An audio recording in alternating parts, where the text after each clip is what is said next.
Bonjour Cécile. Bonjour Hélène. Alors, je suis très contente de te recevoir sur Où est le beau. Toi, tu es architecte d'intérieur, tu es associée dans l'agence Laurent Mauguste. Tu es anthropologue en fait de formation. Tu étais en thèse au CNRS. Et ce que j'aime chez toi dans ta pratique, c'est que tu viens créer des connexions, des ponts pour faire avancer les choses, pour chercher aussi un peu des leviers, des espèces de manières de pouvoir faire un peu autrement, sortir des sentiers battus pour une conception plus responsable de l'hôtellerie. Donc vous, c'est vraiment votre secteur. Ce que j'aime beaucoup et ce qui m'intéresse dans ta démarche, c'est que tu conçois là ces prises de conscience que tu es en train de faire un peu comme un voyage et pas tant comme une destination. Donc c'est aussi la beauté de cette complexité qu'on est en train de découvrir chaque jour un peu plus avec tous les enjeux qui nous traversent, qui fait que, ok, toi tu te dis, on va prendre ce truc-là pour un truc sympa et on va en faire un voyage un peu cool. Parce que peut-être que là où on va aller, les paysages vont être plus beaux, on va découvrir des nouveaux trucs. Et c'est peut-être pas si caricatural, sombre que ce que certains peuvent peut-être nous laisser entrevoir. Alors, on sait aujourd'hui, on vit dans un monde de choses. On vit dans un monde d'objets, de lieux. Et j'aime bien rappeler là ce chiffre.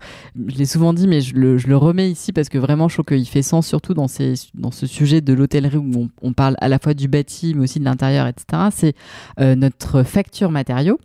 Donc ça, c'est un monsieur qui s'appelle Emmanuel H. qui nous dit ça. Donc lui, il est professeur et chercheur. Il est aussi docteur en sciences économiques et il fait en fait de la prospective des ressources naturelles. Et il nous dit que pour que notre monde fonctionne aujourd'hui comme il fonctionne et qu'on vive exactement là où on vit aujourd'hui, tel quel, donc si on faisait une photo aujourd'hui de ce monde, lissé sur tous les habitants de la planète, par jour, on consomme 34 kilos de matière, tous les jours et par personne. Donc c'est en fait colossal et c'est insoutenable.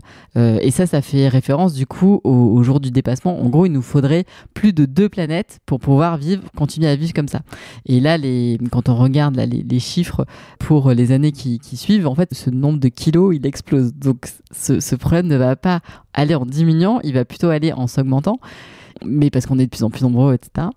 Et donc, du coup, on se pose cette question, où est-ce qu'on va bien pouvoir atterrir avec tous ces sujets? Et aujourd'hui, ça m'intéresse d'aborder cette question dans le secteur de l'hôtellerie qu'on n'a jamais vraiment embrassé dans le podcast. Alors que pour moi, en fait, je me suis rendu compte que, j'ai la sensation que c'est un secteur qui est hyper prescripteur du beau.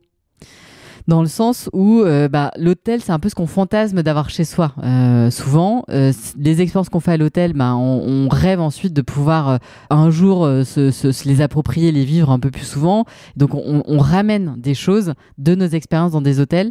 Et donc, du coup, voilà, si l'hôtel est un endroit qui est pas du tout le bon exemple, c'est un peu bête qu'on prenne exemple et qu'on ait envie de désirer quelque chose qui est justement le truc à pas faire aujourd'hui parce que c'est insoutenable. Donc on se dit, oh là, on est un peu dans un truc schizophrène et en même temps c'est une opportunité, en tout cas moi je pense.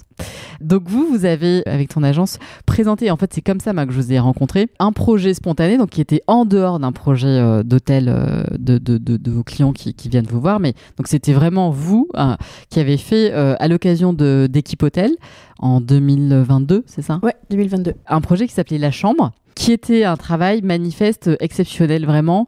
Une tribune, on va en reparler. Et moi, ce que j'ai trouvé vachement bien, c'était la prise de risque que vous avez fait, l'authenticité, la transparence. L'idée, c'était une chambre la plus écologique, jusqu'où on peut aller aujourd'hui. Qu'est-ce qui est possible aujourd'hui à intenter en 2022, en septembre. Donc ça, c'était chouette pour à la fois se rendre compte des solutions et des freins aussi. Donc on va en parler. Et du coup, peut-être que pour commencer un peu cette conversation, Cécile, tu peux nous dire, parce que ce profil aussi cette formation que tu as eue, tu n'as pas fait peut-être la voie traditionnelle des archis d'intérieur. Pas du tout. Voilà, pas du tout. Et c'est ça qui est vachement intéressant parce qu'on sent que c'est aussi cette première formation qui t'anime aujourd'hui, qui te sert beaucoup dans ce moment un peu de turbulence que vit ce secteur. Donc d'où tu nous parles un petit peu pour qu'on puisse comprendre aujourd'hui où est-ce que tu es et quel est le regard que tu portes par rapport à un petit peu le constat. Alors, je vais reprendre déjà ce que tu as dit, parce qu'il y a plusieurs éléments qui font écho. Généralement, quand les gens te demandent ce que tu fais dans la vie, quand tu dis que tu es architecte d'intérieur, alors moi je suis architecte de fait, parce que j'ai pas une formation d'architecte d'intérieur, mais bon, j'estime que 20 ans dans une agence à concevoir des projets, ça te donne ton diplôme, on va dire ça comme ça. À la base, moi j'ai fait de l'anthropologie, de l'art et du geste, donc je m'intéresse au faire. Et je dirais que c'est plutôt une force et c'est un certain regard que je pose dans tout ce que je fais. Et finalement, donc on te dit, ah, tu fais architecte intérieur, c'est génial. Et tu fais quoi? Tu fais des hôtels. Et là, tout le monde te dit, ah, mais c'est fantastique. Et là, tu te dis, bah oui, c'est bien. Et quand tu as tendance à voir le verre à moitié vide, tu te dis, oui, mais il y a plein de contraintes, il y a plein de projets, je fais pas exactement comme j'ai envie de faire, etc. Et quand tu vois le verre à moitié plein, tu te dis, oui, effectivement, c'est une chance. Comment je peux le transformer? Voilà, donc déjà par rapport à la séduction que peut avoir et tout l'imaginaire qu'il y a autour de l'hôtellerie, il y a ça, parce qu'il y a plein de fantasmes dans l'idée de l'hôtel.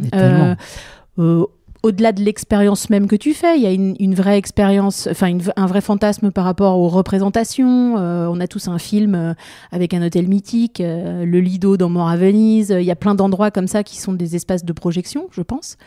Donc voilà.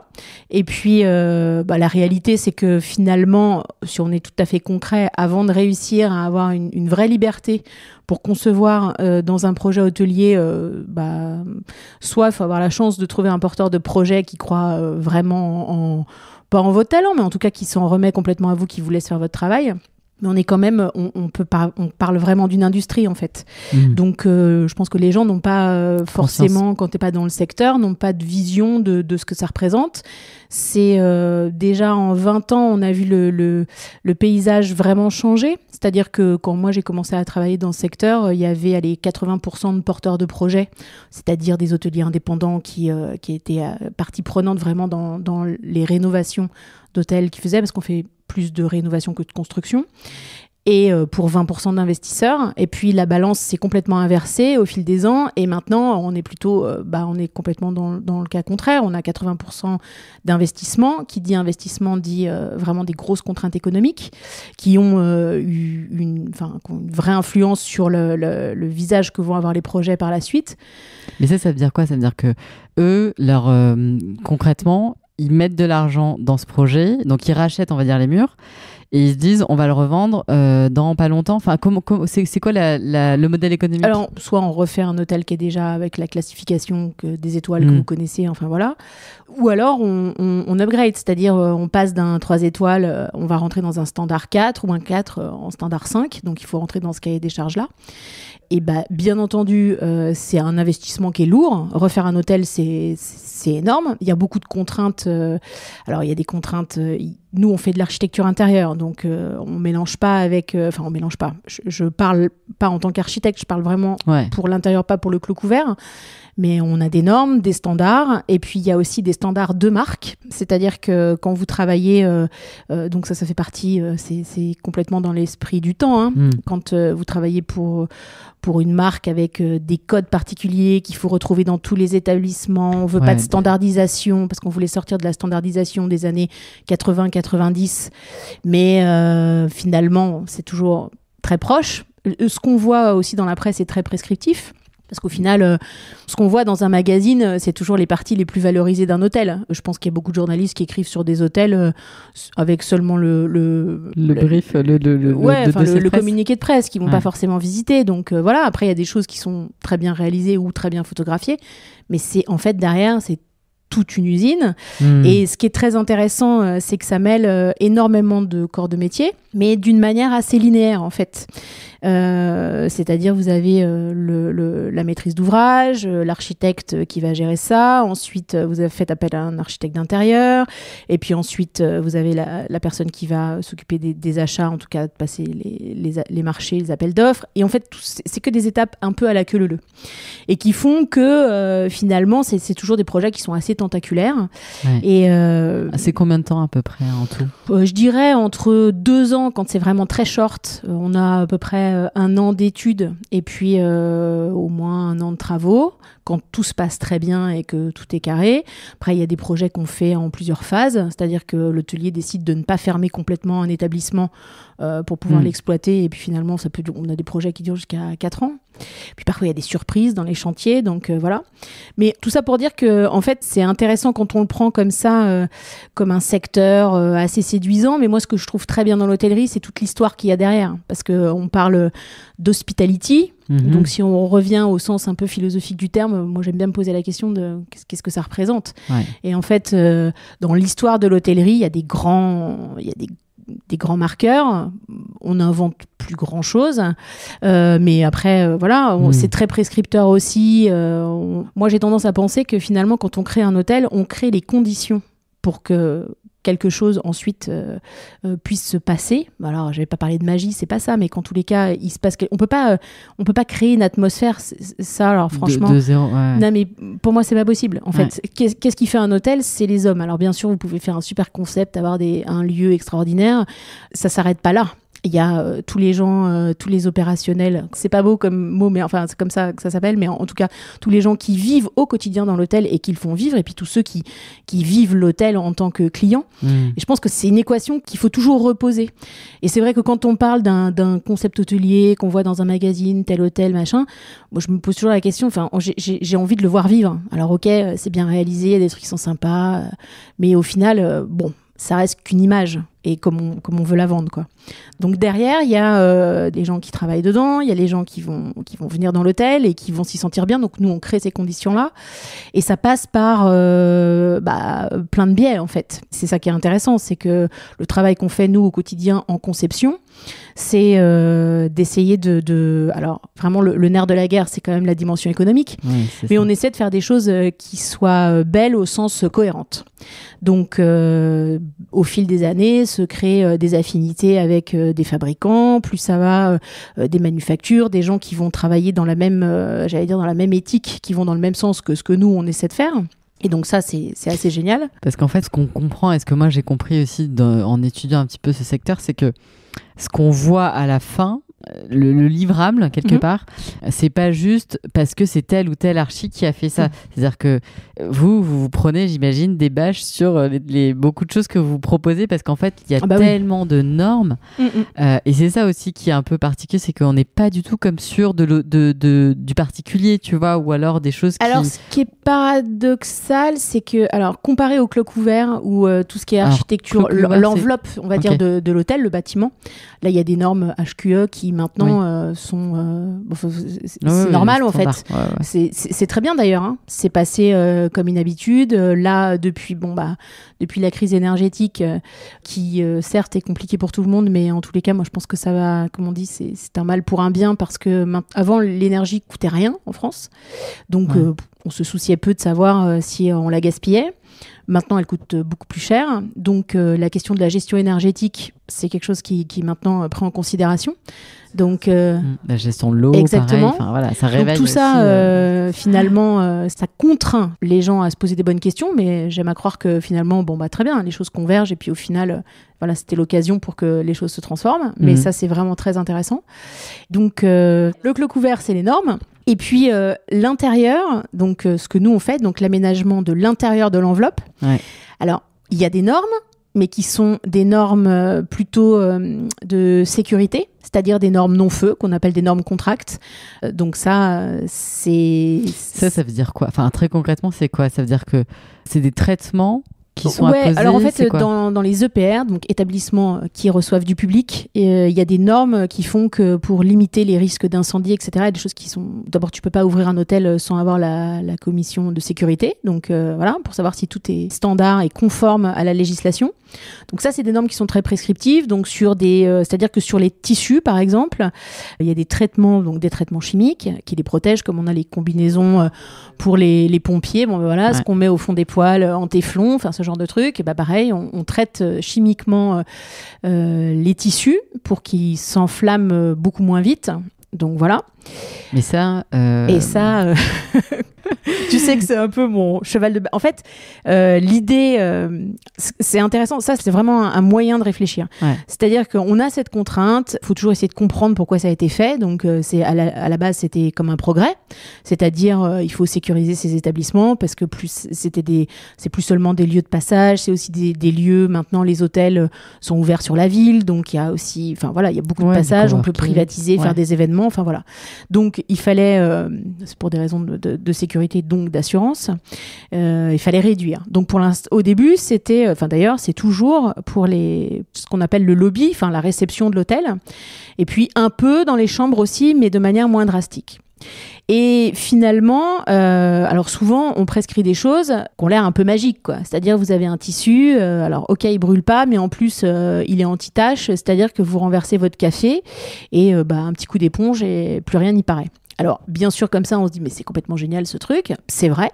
C'est beaucoup plus pratique pour les gens qui travaillent dans l'hôtel. C'est-à-dire que c'est aussi bien pour ceux qui l'entretiennent et aussi bien pour ceux qui l'exploitent aussi, en se disant, c'est bien, c'est solide, je vais pas être obligé de le changer tous les 2 ans. Voilà. Le seul problème, c'est que on nous apporte la solution à ce problème sans nous donner la contrepartie. Et alors pour ceux qui suivent l'actualité, donc j'imagine que le public de ton podcast est un peu au courant. On a vu il y a pas très longtemps l'information qui est sortie sur. Alors si je me souviens bien, tu as 1/3 de l'eau courante en France, qui est censée être de l'eau potable, qui a un seuil de toxicité 3 ou 5 fois supérieur à la norme et qui est dû au PFAS. Donc les PFAS, une molécule qui a été créée par l'homme. À la base, c'était vraiment pour les combinaisons des pompiers, hein, mais qui n'a pas la bactérie capable de la détruire. Voilà.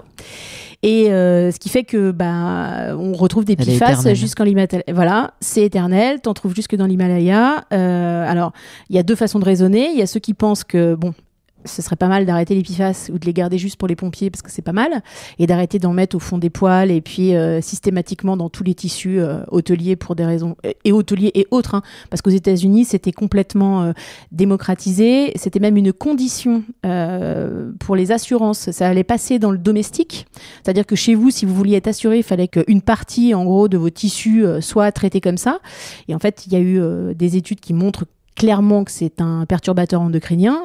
Et donc, les PFAS, il y a 2 options. Soit on arrête de les utiliser et on trouve des solutions alternatives qu'on connaît déjà, puisqu'on a toujours fait avec. Hein. J'allais dire, ça fait 20 ans que ça existe.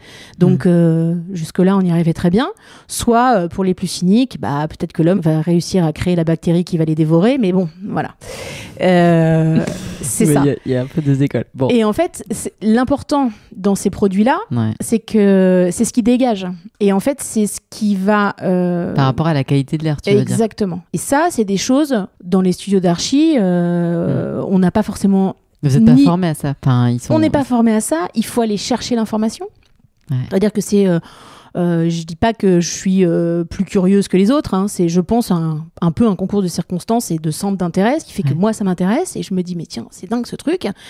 Et quand on voit que mesurer la qualité de l'air dans une chambre, quand on a, alors pas dans tous les établissements, hein, mais des moquettes qui utilisent des cols qui ont des émanations toxiques, du polyamide qui reste un dérivé de plastique, que vous avez des simili-cuirs qui sont du plastique. Il y a tout ça. Il y a les peintures qui sont toxiques, le formaldéhyde dans certains bois. On se dit, en fait, le jour où ils vont mesurer la toxicité de l'air à l'intérieur d'une chambre d'hôtel et que ça, ce sera le garant de l'obtention d'un label ou ce genre de choses, ce sera un vrai problème. Donc nous, c'est une question qu'on se pose en se disant, ok, on peut pas... Et puis, pardon, je te coupe, mais tu vois, en attendant que ce truc-là arrive, si un jour il y a ces sujets de qualité d'air, nous, on est aussi, en tant que consommateurs, tu vois, on n'a pas conscience de tout ça. Non. Et en plus, ce que tu nous dis, c'est que ces normes-là, elles sont surtout obligatoires pour le lobby, pour les parties vraiment... pour tout le monde, mais que un peu par usage. Exactement. Parfois, elles ont été, elles se sont étendues à tout, parce qu'en fait c'est plus pratique. Donc et souvent c'est moins cher aussi. Donc et puis surtout c'est la garantie de se dire on est tranquille, c'est pratique, on peut pas revenir en arrière. Ceinture bretelle parachute quoi. Voilà. Et donc à partir du moment où on tire un fil comme ça, on se dit ok. Par quoi on commence? Donc l'idée, c'est pas de faire un hôtel avec une note de 10 sur 10, c'est essayer de voir, nous c'est la démarche qu'on essaie de faire, alors qu'on essaie d'appliquer dans nos projets et qui est difficile à mettre en place pour des raisons de process en fait. Il faudrait que la durabilité soit une variable d'ajustement. Souvent, le processus de conception d'un hôtel, il est assez linéaire. Et finalement, chaque intervenant dans la conception d'un hôtel, on s'assoit rarement tous autour de la table pour discuter de ce qu'on veut faire. Il y a un ordre, quoi. La maîtrise d'ouvrage va d'abord consulter les ingénieurs, les architectes, ensuite l'archi d'intérieur, ensuite va y avoir l'appel d'offres, etc. Mais tous ces gens ne s'assoient jamais autour de la table pour dire, voilà, est-ce qu'on peut avoir une ligne de conduite par rapport à cette problématique ? Il n'y en a pas. De manière isolée, il y a beaucoup de gens qui se sentent concernés par ça.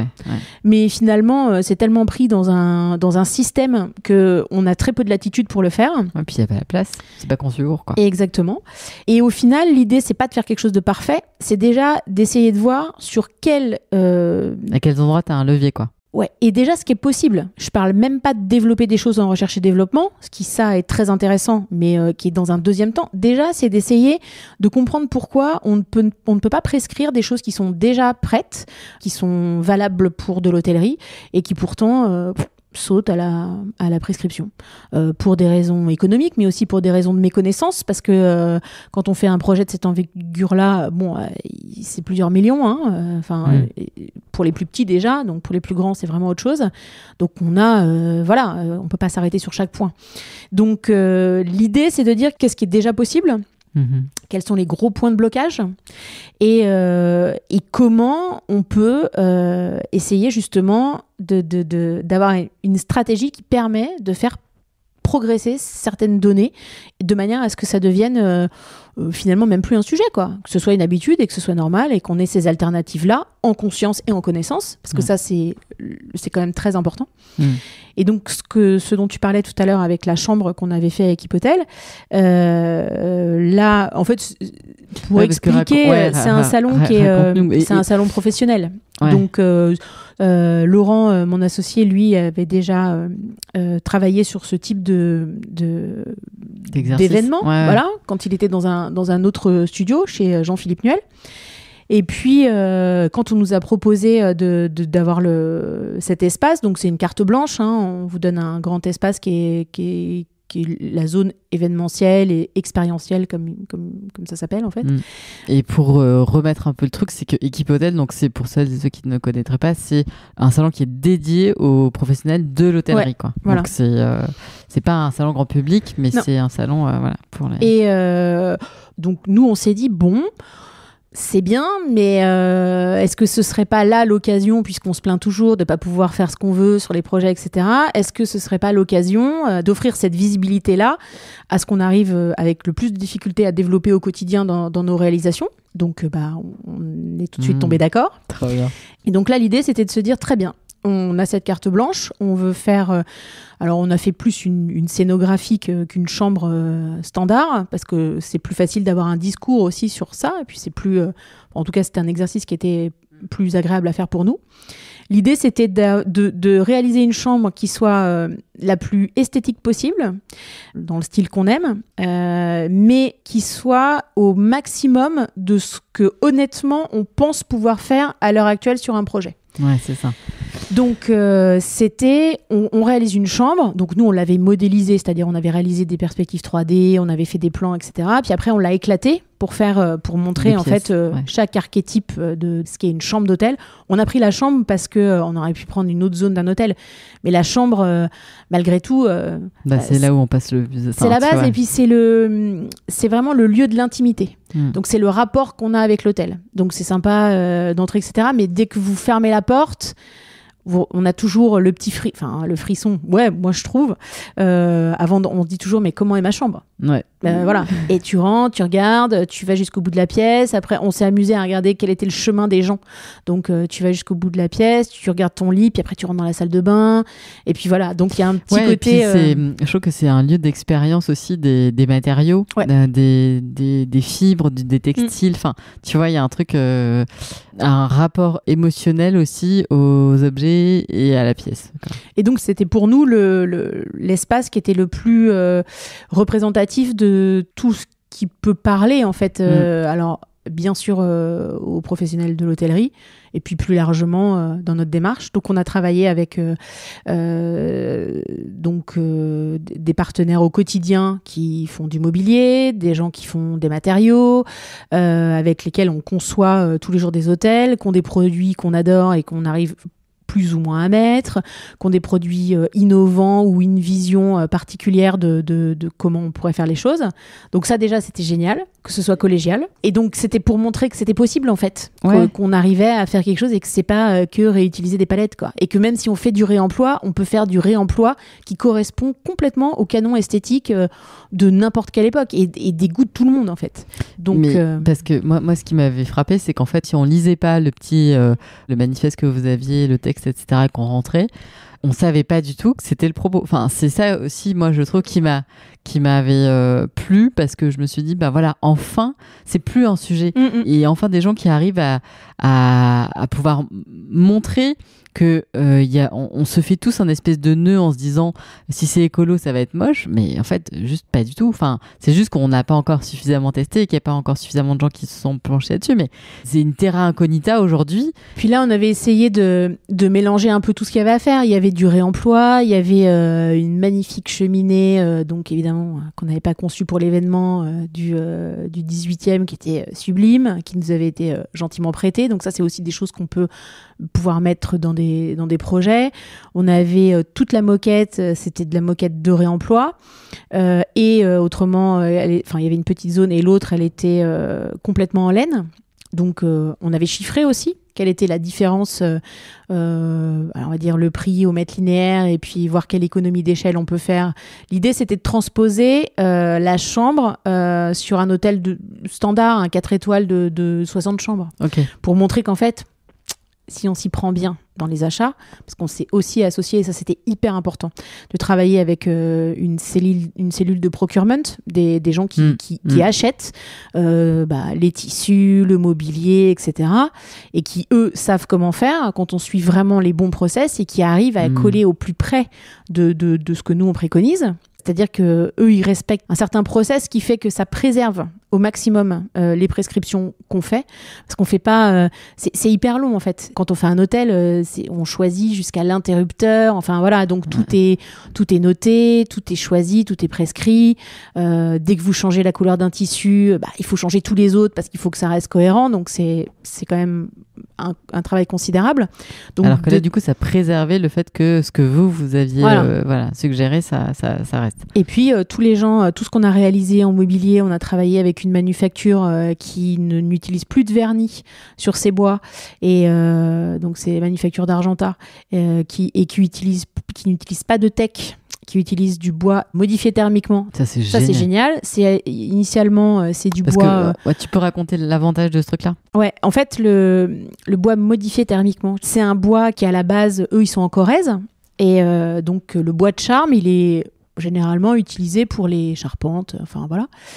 Et donc, ils ont remis au point un savoir-faire qui n'était plus utilisé. C'est-à-dire que vous chauffez le bois d'une certaine manière pour lui faire acquérir les propriétés, par exemple, d'un teck de Birmanie. C'est-à-dire que c'est un bois qui peut aller dehors, qui supporte les intempéries, etc.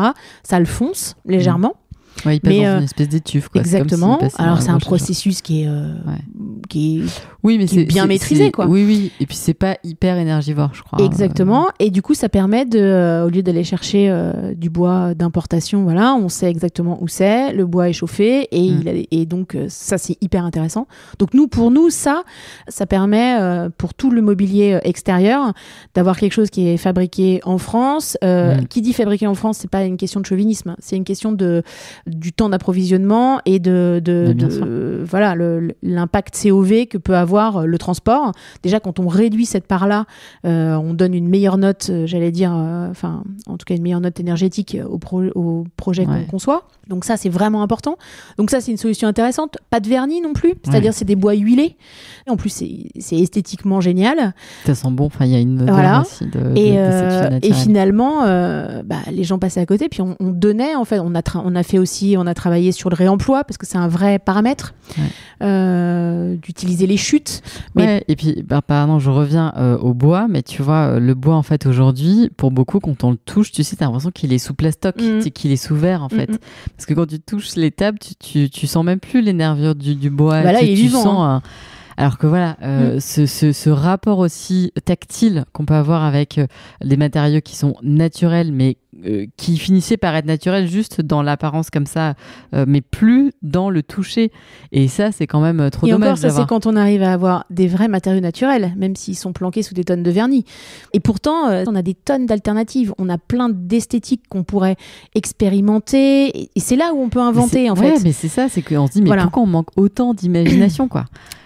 Parce que en fait les gens ne prennent pas de risques, mais pas forcément les gens qui conçoivent, hein. C'est-à-dire qu'on propose ça et puis il faut pas se planter parce que voilà, donc non, finalement on va rester sur la petite truc sécurité, quoi. Mais toute la partie créative qui pourrait découler de justement l'utilisation de nouveaux matériaux, et c'est ce que tu t'as montré dans plein de tes podcasts avec les designers chercheurs, moi je trouve ça mais fascinant, et je comprends même pas que les industriels s'emparent pas de ça pour eux qui ont les moyens qui ont tous les moyens pour la recherche et le développement, pour faire des choses qui peuvent être fantastiques. Eh ben non. Ouais, de le déployer. Alors il y en a certains qui le font, mais peu.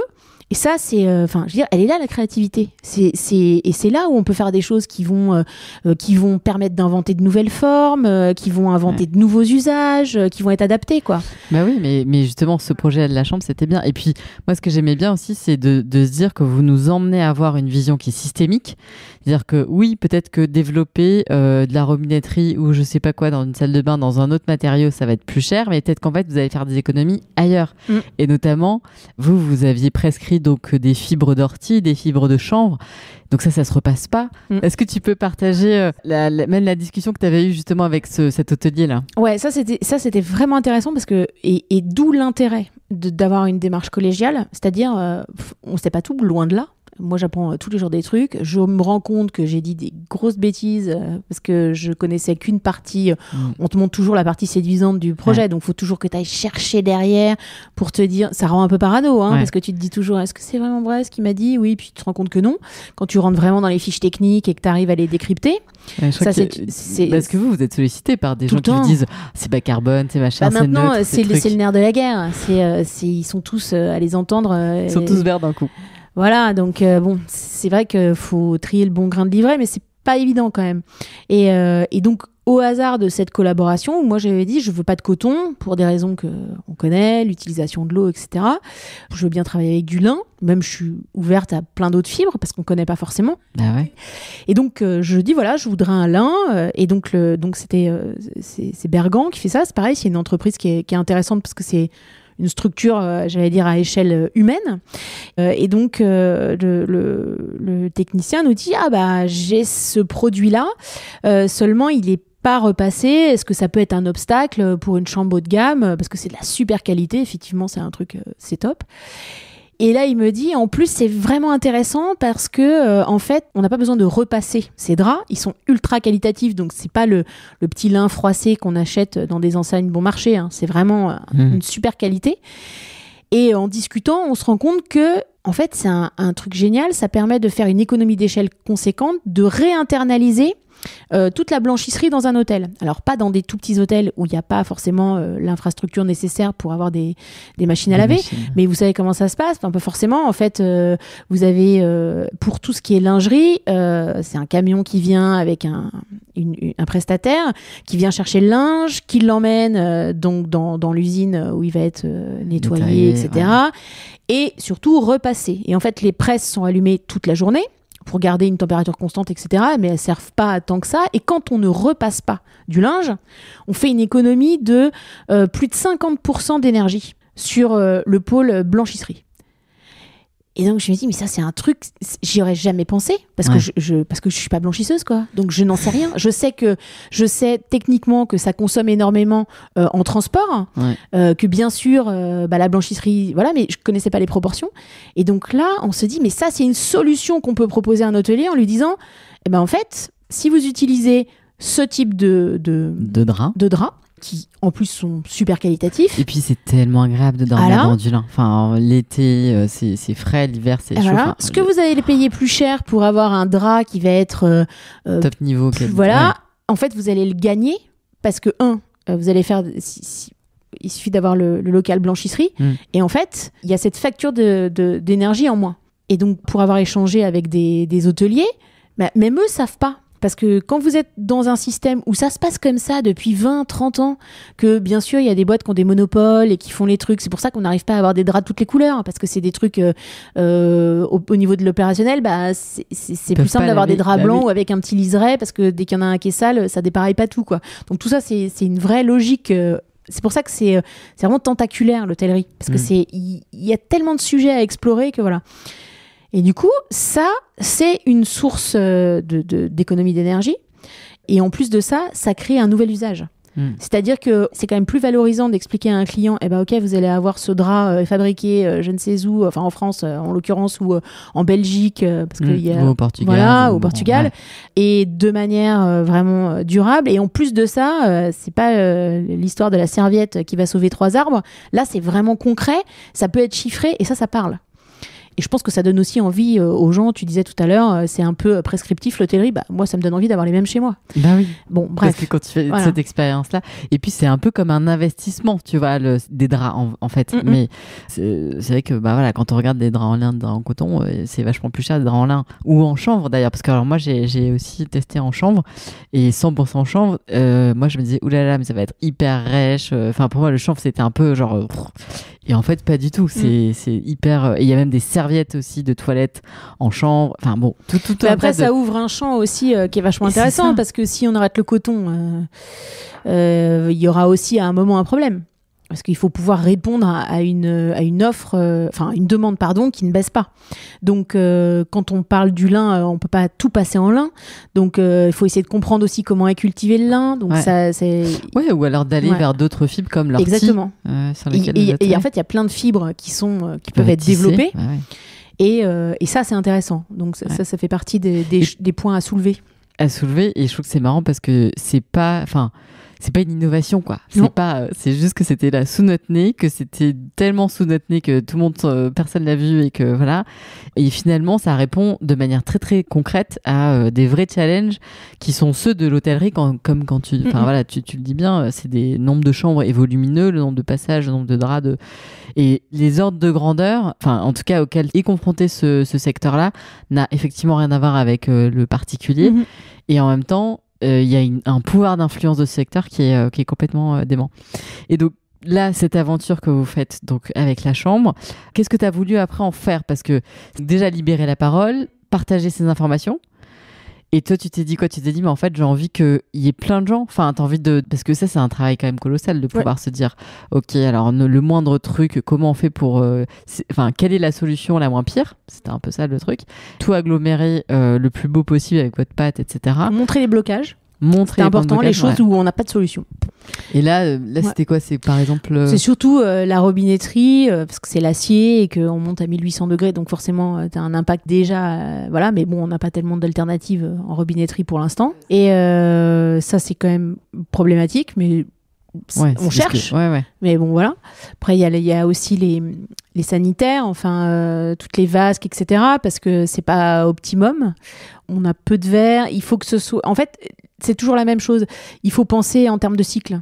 Alors ça, c'est difficile je crois que c'est une des choses les plus compliquées à intégrer dans les process de rénovation.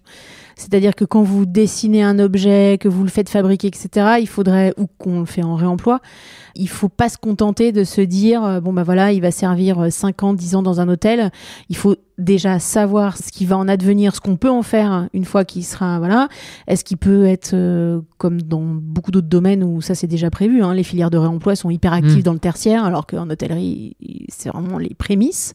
Donc, et se dire, un matériau, combien de temps on va l'utiliser, comment on va pouvoir le recycler, est-ce qu'on peut le réemployer, donc tout ça c'est aussi un paramètre. On peut pas voir juste de manière isolée, et puis surtout on peut pas avoir en exercice comptable, quoi.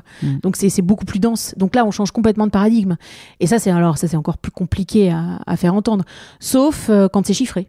Alors je pense dans la diffusion de la connaissance, c'est très important d'expliquer, de dire on prend un peu de recul et voilà comment on envisage les choses, que ça puisse être une source de rentabilité, c'est toujours un argument, ça c'est sûr, on peut pas dire le contraire. Et puis ça permet aussi de se poser d'autres questions, parce que nous on aime bien parler de pérennité par exemple. C'est-à-dire que ça parle sans être péjoratif, en se disant, alors on a tout à fait l'exemple de la pérennité d'établissements qui sont emblématiques, même complètement mythiques, hein, des lieux où on a envie de revenir et surtout on n'a pas envie que ce soit changé, et tant mieux. Parce que c'est ça qu'on aime. Voilà. Et pourquoi ça plaît et pourquoi les gens aiment revenir. Et quand on restaure, c'est sûr que si vous achetez du mobilier en carton sélectionné sur Internet, ça va pas tenir. Donc, bien sûr, il y a une économie immédiate en termes de budget, mais sur la longueur, non, ça va pas du tout. Donc, parler de pérennité, c'est intéressant aussi dans l'approche pour essayer justement de démocratiser cette vision en cycle. Et ça permet d'élargir complètement et même, je pense que la perception pour la clientèle, nous, une fois qu'on a fait un hôtel, on va toujours voir les commentaires après sur TripAdvisor, etc. On a envie de savoir comment il vit, quoi. Et moi, je pense que le changement, il viendra par le consommateur, par le client. Oui, et puis quand les prises de conscience vont arriver auprès des consommateurs, parce que je crois qu'aujourd'hui, il ne faut pas sous-estimer ce truc-là. Hein. Je pense au contraire. Moi, je pense que c'est vraiment le... Les gens sont très informés. Ouais. Après, ils sont un peu paniqués, mais ils sont informés. Et donc, quand tu auras les alternatives, ils vont switcher, mais hyper vite. Mais pour moi, c'est un vrai argument commercial, en plus. Je suis même étonnée que ce ne soit pas... Mais c'est comme la clim. Ah bah la clim, oui, alors ça c'est le sujet c'est bien de... Parce que pour ceux qui ne savent pas, 10% de la consommation énergétique au monde, c'est la climatisation. Ce qui est quand même un truc de dingue. Et dans les hôtels, alors ça c'est lié à plusieurs facteurs. C'est lié aux normes, aux standards des marques. Il faut qu'il fasse tant de degrés dans les chambres. Parce qu'il y a une partie de la clientèle qui veut qu'il fasse 19 degrés dans la chambre. Donc voilà, on s'aligne. Jusqu'il y a quelques années, alors ça c'était très intéressant aussi dans les échanges qu'on a eus avec un des participants, je peux le dire, c'est Schneider Electric, parce qu'ils mettent en place des solutions énergétiques hyper innovantes pour les hôtels. Et en plus, pour le coup, c'est vraiment une entreprise qui est extrêmement bien notée par rapport à son action sur ça. Et il y a encore quelques années, la clim, c'était tout l'hôtel ou rien, quoi. Donc, vous voyez, tous les hôtels où on va, on peut pas ouvrir la fenêtre, vous gelez, on vous met une couverture en plus, ou alors, bref, très bien. Maintenant, on peut très bien couper la clim dans sa chambre, sauf qu'on ne sait pas comment le faire. Et on peut ouvrir la fenêtre dans beaucoup. Donc, je pense que voilà. Et puis, il y a quand même beaucoup d'endroits où on n'a pas du tout besoin de la climatisation, où on a besoin de la clim, allez, une semaine par an. Je pense pas qu'au Touquet, on ait vraiment besoin de la clim. Et alors, bien sûr, il y a des clims réversibles qui font le chauffage, maintenant c'est plutôt même le standard, qui sont le chauffage l'hiver, etc. Mais malgré tout... mais ça, c'est une chaleur en plus qui est pas agréable, je trouve. Après, ça c'est aussi... c'est un autre sujet, peut-être. Non, mais en architecture intérieure, ça c'est un vrai problème. Ça fait des années qu'en architecture, ils travaillent sur la réversibilité et sur les flux, sur tout ça. En architecture intérieure, en tout cas dans l'hôtel, je parle, ça reste, encore une fois, comme l'énergie valait rien, c'était pas grave. C'était pas un poste où il fallait faire absolument une réduction d'impact. Donc ça, c'est un sujet. C'est-à-dire quand vous voyez qu'il y a certaines marques et des marques qu'on retrouve partout dans le monde, où là vous êtes obligé d'avoir la climatisation, sinon vous pouvez pas ouvrir votre hôtel parce qu'il faut correspondre aux standards. Mais ça, déjà, si on assouplissait ça, c'est complètement incohérent, en fait. Et puis, il faut travailler, il faut se poser des questions aussi sur l'architecture vernaculaire. Pourquoi est-ce qu'en Grèce, on n'a jamais eu besoin de la clim parce qu'on savait... Enfin, je parle de la Grèce comme je peux parler de l'Andalousie, où voilà, il y a un rythme de vie qui va avec. Enfin, à un moment... et puis une architecture, des courants d'air, enfin, voilà. Et puis aussi, alors moi, pour être allée là, il n'y a pas longtemps dans l'Andalousie, tu sais, ces pales, ces espèces de ventilateurs plafonniers là, c'est les ventilateurs en fait. C'est comme ça que ça s'appelait avant, mais maintenant on voit toujours le truc électrique. Et tu vois, voilà. Donc je savais pas. Et ça c'est complètement. Moi je trouve que la sensation, elle est vachement plus agréable qu'un espèce de truc froid qui t'envoie un air où t'es congelé, où du coup tu passes t'as des chocs thermiques si tu vas avec la clim, alors que là t'as une fraîcheur. Et tu vois, ça soulève d'autres problèmes. C'est-à-dire que typiquement, dans une exploitation hôtelière, tu vas avoir une partie de la clientèle qui va te dire « je ne supporte pas le bruit ». Non, mais attends, il y en a vachement. Non, mais oui. Mais non, mais il y en a qui font pas de alors bruit, peut-être qu'en Andalousie, ils vont pas. Ça fait toujours tu sens le souffle du truc. Mais oui, mais tu vois, c'est ça qui est un peu pénible, c'est qu'il y a aussi une clientèle qui ne crie pas, justement, parce que tu sais, c'est souvent comme partout. Hein, il faut dire quand on est content. Non, mais les gens qui laissent des avis, c'est toujours les cons, c'est toujours les gens qui sont chiants. Ça, c'est vrai. Et quand t'es content, en fait, voilà, et puis tu le fais pas parce que tu vois, après tu passes à autre chose et tout ça. Donc, je me dis, il y a une espèce de majorité silencieuse, mais qui est écrasante, et tout le monde s'en fout, et tout le monde sous-estime sa capacité d'adaptation à accueillir le changement, à avoir envie qu'on leur propose autre chose. Voilà, tout simplement parce que ils sont pas experts, machin, mais bon, voilà, on t'explique le pourquoi du comment, t'es content. Enfin, je pense que ça, c'est vraiment une grande majorité. Et je me dis, c'est tellement dommage de s'aligner sur, tu vois, qu'il y a un nivellement par le bas.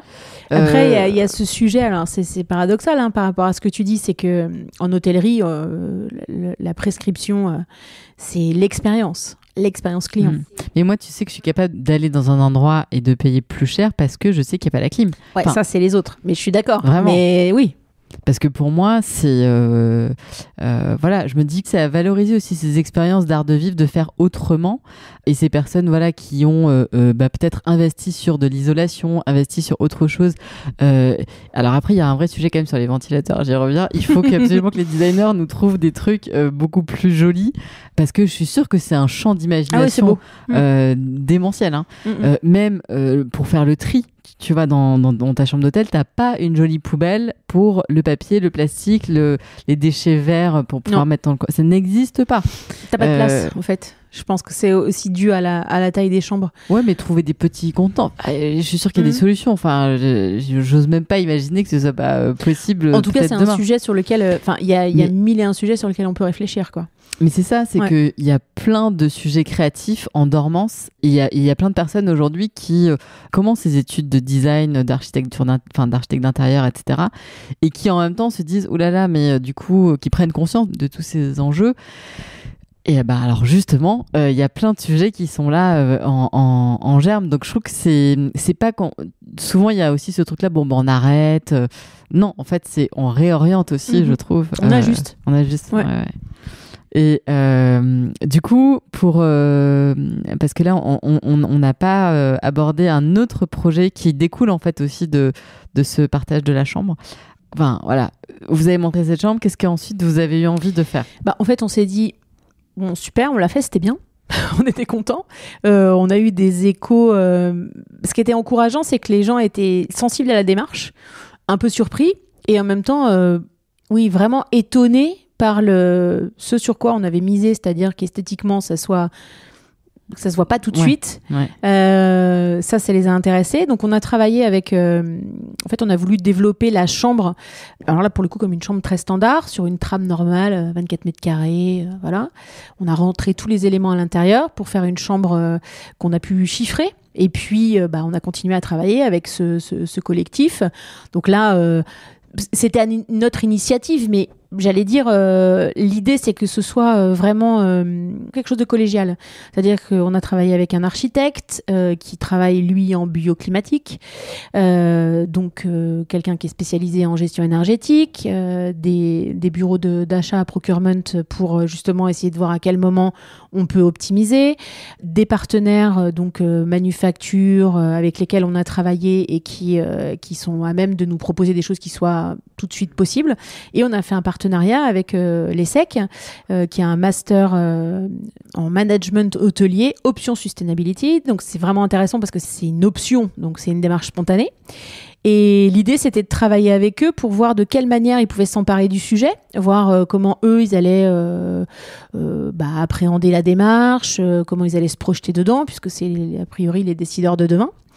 Et finalement, ça a été très très concluant de voir le résultat. On a réussi à avoir quelque chose qui était formalisé, qui ressemblait pas à la scénographie, mais on a retrouvé vraiment tous les points de blocage.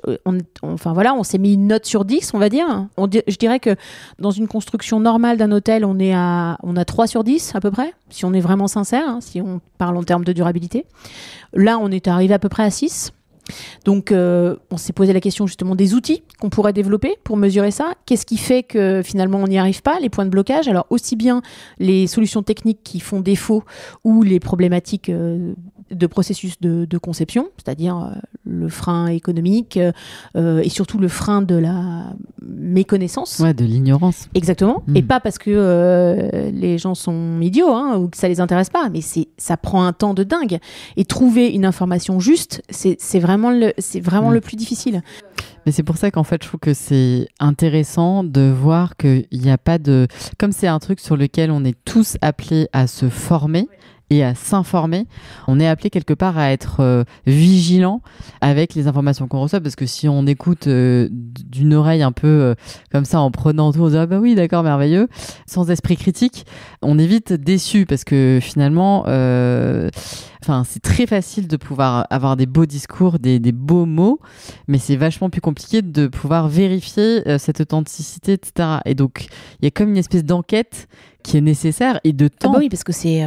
voilà. Donc, c'est important de se former au fur et à mesure, d'avoir cette curiosité-là. Donc, voilà. Et donc, nous, avec ce collectif, on était... 7-8 personnes. On a été invités au rencard du beau, qui était donc il se trouve que c'est moi qui ai parlé, mais j'ai pas parlé au nom de notre agence, mais vraiment au nom du collectif, en disant que nous on avait constitué un groupe de travail. C'était comme ça initialement, qui essayait de déterminer quels pouvaient être les leviers pour une hôtellerie vertueuse.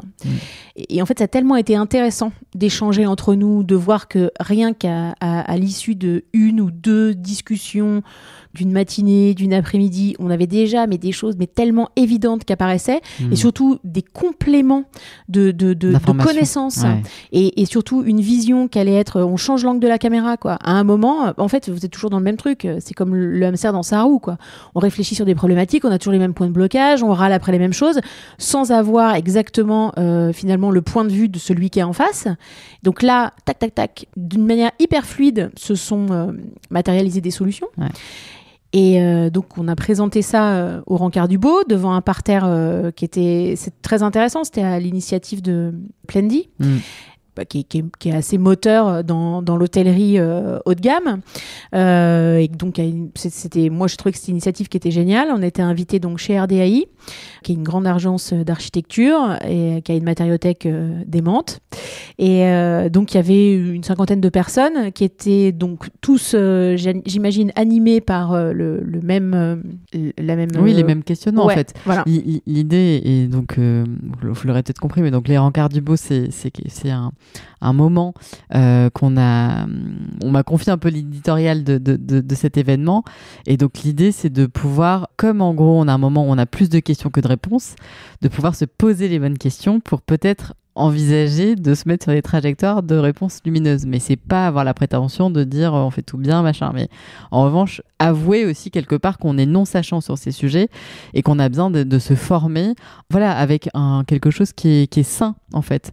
Dans le sens, c'est pas des connaissances finies qu'on va proposer là, mais c'est plus des mises en appétit, des mises en bouche pour susciter la curiosité et, comme tu dis, donner envie, en fait, d'embrasser cette complexité de la connaissance un peu, et de toutes ces questions qui sont devant nous et qui nous paraissent parfois une montagne, et en même temps c'est passionnant, parce que j'ai l'impression que, en tout cas moi, c'est ce que je vois, ce que je sens par rapport aux questions que toi tu te poses. T'es passionné, même si c'est tu sais pas où est-ce que ça va t'emmener, et c'est non, tu sais pas, quoi. C'est vraiment empirique. Le seul truc que tu comprends, c'est que en fait, c'est une somme d'individus qui, isolés dans des structures, parce que quand on est dans une super grosse entreprise, même si on a des responsabilités, on est dépendant de 1000 process à respecter, etc. Donc, finalement, souvent, les gens te disent « Oui, je constate la même chose que toi. » C'était un peu le résumé. Hein. Je constate la même chose de quoi, et comment on fait maintenant ? Et finalement, donc... Pour moi, les leviers, enfin pour nous, collégialement, on est venu. Donc la question de la connaissance, ça fait déjà 3 fois que je le dis, mais vraiment c'est important. Et pas une masse d'informations. C'est je pense dans que son domaine aussi. Ouais. Et puis c'est fonctionner en tribune. C'est-à-dire que c'est important de parler de ce qui fonctionne, mais aussi des échecs, et de dire voilà pourquoi ça n'a pas fonctionné. C'est quoi la problématique? Comment je peux la résoudre? À qui je m'adresse? Qui veut bien? Qui a une clé pour que j'avance là-dessus? Et ça fait avancer. Donc ça, c'est le premier truc. Ouais. Et tout ça aussi dans un esprit open source, c'est ça? Oui, alors essentiel, parce que c'est toujours la même chose. Pour que la démarche soit vertueuse au sens qu'elle porte ses fruits et qu'elle ait une vraie action pour transformer, voilà. Il faut que la démarche soit open source, c'est-à-dire qu'il faut accepter de diffuser une information et qu'elle puisse être reprise par des confrères, avec le risque que ça implique, hein, que ce soit récupéré, etc., mais aussi avec la possibilité que ça puisse justement faire germer d'autres choses. Donc ça, c'est la condition sine qua non. Je pense que ça aussi, ça préserve de toute forme d'opportunisme, parce que l'idée, c'est de pas faire de ces discussions un outil promotionnel. Ouais, ou un entre-soi. Exactement. Ou un truc. Et c'est pas un outil de networking, c'est pas ça, en fait, parce que sinon, ce serait fait d'une autre manière. Et voilà. Donc l'idée, c'est échanger. Dans quel cadre? Finalement, on s'est constitué en association, et puis l'idée, c'est la forme la plus adaptée, c'est de créer un think tank, parce que l'idée, c'est ça, c'est de faire des tribunes, que tous les gens qui participent au collectif soient complètement représentatifs de ce panel hyper large des gens qui ont une action sur le domaine hôtelier. Ça, c'est hyper important. Donc l'idée, c'était de se constituer en association, avec un panel le plus représentatif possible, que ce soit les investisseurs, les porteurs de projets, les opérationnels ou les gens qui contribuent à la rénovation, architectes d'intérieur, maîtrise d'ouvrage, voilà. Et d'initier des discussions, des sujets sur lesquels on puisse échanger, des questionnements, valoriser certaines initiatives ou même des matériaux qu'on souhaiterait mettre en avant. En fait, c'est un endroit pour faire part de quelque chose, quoi. Voilà. Que ce soit une solution qui a marché, ou alors j'ai ce problème-là où je cherche une alternative à ça. Voilà. Est-ce que vous avez des idées, quoi? L'idée, c'est aussi d'avoir des réalisations concrètes. J'irais au moins 1 ou 2 fois par an. Alors, soit à la faveur de projets pilotes, toujours collégiaux, de manière à montrer... Parce qu'en fait, quand il n'y a pas d'enjeu de projet, c'est beaucoup plus facile. Parce que, il n'y a pas d'ego. Donc, mais c'est quand même un vrai paramètre. Et c'est aussi ce qui fait que c'est pas. Alors après, on peut très bien valoriser le travail de gens qui font partie du collectif, c'est pas le problème. Mais en tant que pour ce collectif, on y vient, on y adhère à titre individuel et pas au nom de la structure. Ouais. Et ça va dans le sens aussi de l'open source. On peut très bien trouver des partenaires ou des parrains sur des événements, ce genre de choses. Mais en tout cas, je pense que on est tous tombés d'accord là-dessus. Le plus important, c'est que ce soit le plus indépendant possible, quoi. Ouais, c'est ça. Et puis que cette information, elle circule aussi. Parce que l'information circule, qu'elle ait une visibilité. Alors, on a déjà des partenaires dans la presse qui nous donneront des tribunes régulières. Et puis là, c'est génial. On a le meilleur média. Avant même que tout soit posé. Et puis, alors tout ça, quelle que soit l'activité, il y a toujours un moyen de se fédérer, parce que c'est vraiment ça. En tout cas, se questionner au quotidien sur ce qu'on fait permet, je pense, de faire avancer légèrement les choses et de créer un vrai mouvement. Ouais. Voilà. Mais en fait, c'est ça aussi que j'ai vraiment aimé dans ce que tu as initié, là, ce collectif qui devient donc une association.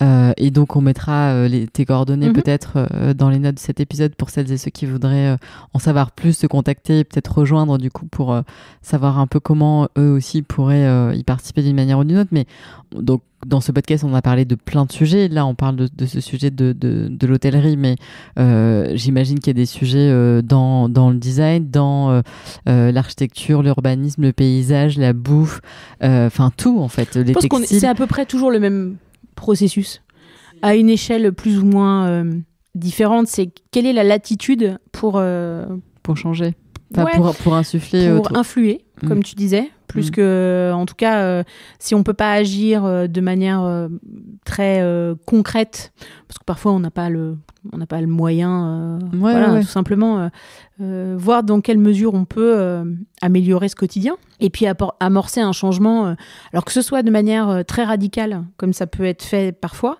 Moi, je pense qu'il y a y a certains acteurs qui ont une telle notoriété que en fait le changement pourrait aussi venir à un moment où on risque plus grand chose en fait à s'afficher vraiment. Donc c'est très bien, il y en a qui le font. Comme on en a parlé aussi, moi je suis hyper admirative de ce que fait François Champsor. Parce que, admirative au sens, vraiment bravo quoi. Parce que c'était quelqu'un qui était à l'époque où il a décidé de bifurquer, qui était hyper respecté, très reconnu, etc. Je pense qu'il faut avoir du cran et une vraie conviction. Et ça, c'est pareil, c'est vraiment chouette.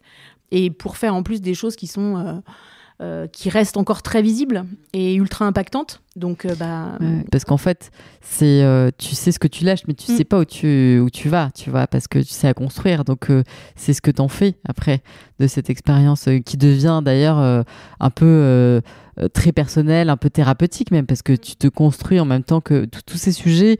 Et là, si on parle de ça dans ce podcast, si toi, t'es autant engagé et que tu remues Internet jour et nuit pour comprendre tous ces sujets, etc., c'est parce que quelque part, ça résonne aussi en toi, dans une espèce de quête personnelle, de comprendre pourquoi on est là, qu'est-ce qu'on fait, comment on peut aller mieux. Ça donne du sens. Ça donne du sens. Et ça, je pense que voilà, on peut pas nous l'enlever. Donc c'est viscéral finalement.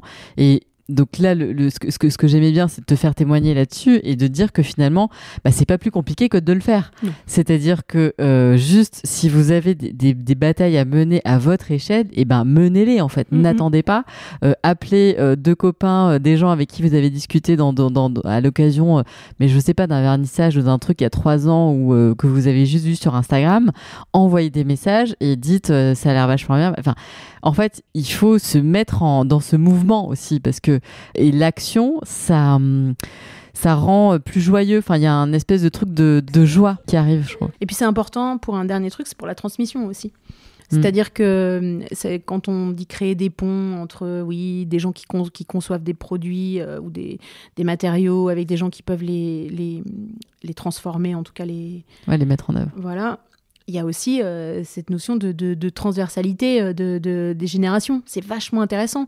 Et puis plus ça va, plus l'information se complexifie aussi. Et ça fine. Et puis donc, plus on apprend des trucs, plus on se dit mais en fait on sait rien. Ah bah ouais. Faut pas avoir peur de ça surtout, parce que ça fait hyper flipper en fait. De se dire oui c'est bien, je fais un truc et puis finalement il y a tellement de trucs qui en découlent que là ça peut presque être décourageant. Mais oui, en tout cas c'est extrêmement stimulant. Voilà. Ouais, c'est ça. Mais donc c'était aussi ce témoignage enfin comment dire, de quelque chose qui t'apporte, toi, qui t'augmente. Enfin, c'est pas un truc. Ça prend du temps, mais le résultat à la fin c'est plus quoi. J'ai l'impression. Alors, tu sais, Cécile, ce podcast s'appelle Où est le beau ? Et j'ai une petite tradition, c'est que je demande à chacun de mes invités de me partager sa définition du beau. En règle générale, je peux pas le définir. C'est pas un objet en particulier. C'est ce qui, moi, me coupe la voix et me troue le ventre, quoi. On va dire ça comme ça, au niveau des sensations physiques. Donc, c'est ça. Donc, c'est indéfinissable, j'en sais rien. Et je pense qu'il est différent pour tout le monde. Donc, voilà. Ouais. Bon, merci beaucoup, Cécile. Merci beaucoup, Hélène.